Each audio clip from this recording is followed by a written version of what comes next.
Hi guys, I'm on a highway and I just got through coming from a truck convoy from Kitimat to Terrace that ended up at a gathering in George Little Park in Terrace. Incredible event. Wasn't really planning to get up and say anything, but I managed to get out a speech. In saying that, I'm reading all the accounts of the burnt churches down southern BC, and this is why I've always called for calmness and to understand that no matter what you're feeling, whether it be anger or whether it be sadness, do not give in to the dark side of your emotions. Do not give in to violence or acts of violence. And arson, if this was arson is an act of violence. That's what it is. You're destroying something. You're physically destroying something with one of the harshest elements known to man, fire. So please understand the anger. I'm in the same boat. I was in the same boat back in 2004 when I understood everything that happened to Aboriginals. And I was just as angry and I wanted revenge. But I thought about it. I thought about my family, my community. I thought about BC. I thought about just about everything else and decided I have to build a future. Not just for Aboriginals, but for everybody. And that's really what the meaning of reconciliation means. It means to come back together. We're not going to come back together with senseless acts of violence.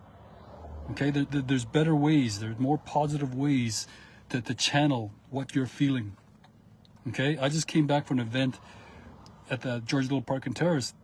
They're acknowledging the 215 children's remains that were found in Kamloops, but they're also enjoying themselves. Natives are getting up and making speeches and actually throwing in a couple of jokes. There's non-Aboriginals over there. The truckers convoy, think about this. A bunch of truckers from Kitimat to Terrace, women and men, took time off from their work. And instead of making money, they made a convoy from Kitimat to Terrace. This shows how much Canadians are hurting. Okay? So please talk to everybody in your circle. No violence. You can be angry. You can be sad. But no violence. Do not incite violence. And by the way, this is why I speak against narratives that can incite this kind of behavior. You know, nobody's really calling on anybody else to carry out acts of violence. But if our leaderships keep throwing out these inflaming terms and these rhetorical speeches, and it gets everybody angry, you know, there's a responsibility here. Because if that emotion goes unchecked, it can lead to violence. And I've seen this.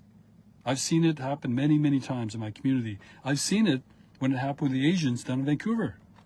The narratives. Oh, the Asians are all rich, they're buying up the house and they're rising up the house prices. Oh, the Asians, you know, the COVID.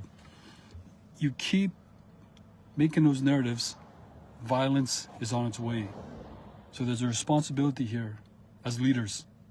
All right? We've got to keep the emotions in check until we can figure out a positive way forward. So I'm very sorry. I know the RCMP are talking about accelerants already in terms of that the hospitals are burnt down, and they're talking about the suspicious the clues around there. If it was violence, we have to condemn it. We can't condone this kind of behavior. Okay? That there's better ways to channel our energies because Canadians want action. Non-Aboriginals want action. It's non-Aboriginals calling for healing and reconciliation. All right? Okay, so sorry for what you're going through down there, and I will visit you soon. But this is a call for everybody.